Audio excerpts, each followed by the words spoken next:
इस वक्त बातचीत करने के लिए हमारे साथ मौजूद हैं भारतीय जनता पार्टी के लोकसभा सांसद शशांक मणि त्रिपाठी जी। भारत सरकार की तरफ से ऑपरेशन सिंधु चलाया गया है ताकि ईरान से भारतीय जो फंसे हुए हैं उनको भारत लाया जा सके और 110 के आसपास जो स्टूडेंट हैं वो हिंदुस्तान दिल्ली आज वापस आए हैं। कैसे देखते हैं? देखिए, ये एक और ऐसा प्रमाण है कि जब भी भारत के वासियों को बाहर कोई भी विपदा आएगी, उसमें हमारी सरकार पूरा जोर लगा के वहाँ से उनको निकाल लाएगी। ये यूक्रेन में हो या कई और जगह हुआ, और आज का ऑपरेशन सिद्ध करता है कि आज की तारीख में भारत एक प्रबल राष्ट्र है, और वह जहाँ भी हो सकता है भारतीयों की संभवतः वहाँ पर सफलता से उनको निकासित करेंगे। देखा जाए तो आप जो ऑल पार्टी डेलीगेशन था उसका हिस्सा थे ऑपरेशन सिंदूर के तहत, लेकिन जिस तरीके से अमेरिका के राष्ट्रपति डोनाल्ड ट्रंप ने पाकिस्तानी आर्मी चीफ मुनीर को लंच पर बुलाया, आपको क्या लगता है कि ये अमेरिका की कोई मजबूरी है?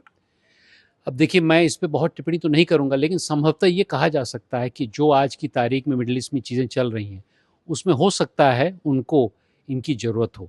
लेकिन एक बात से स्पष्ट है कि प्रेसिडेंट ट्रंप और उनके जो वाइस प्रेसिडेंट जेडी वैंस के माध्यम से हमें पूरी तरह मालूम पड़ा था जब हम लोग वहाँ पर थे कि आतंकवाद में हमारा और यूनाइटेड स्टेट्स में कोई दरार नहीं है। हम दोनों लोग आतंकवाद के खिलाफ खड़े रहेंगे।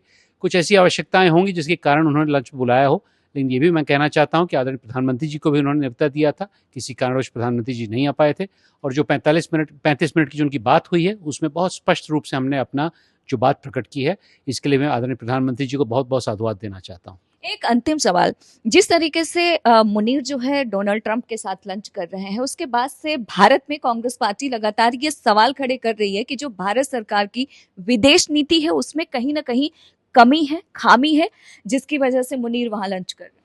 नहीं, मुझे ऐसा लगता है कि विपक्ष के नेता, खासकर कांग्रेसी, बहुत विचलित हैं कि उन्हीं के एक नेता मेरे साथ गए थे, शशि थरूर जी, और 15 दिन मैं उनके साथ था। उन्होंने भारत का प्रबल पक्ष रखा, और मैं समझता हूँ जो थोड़ी फूट मची है उसकी वजह से कांग्रेस ज़्यादा विचलित है। इससे आगे मैं कुछ नहीं कहूँगा, ये उनकी मजबूरी है। धन्यवाद हमसे बातचीत करने के लिए। दिल्ली से इंडिया पोस्ट न्यूज के लिए ममता चतुर्वेदी।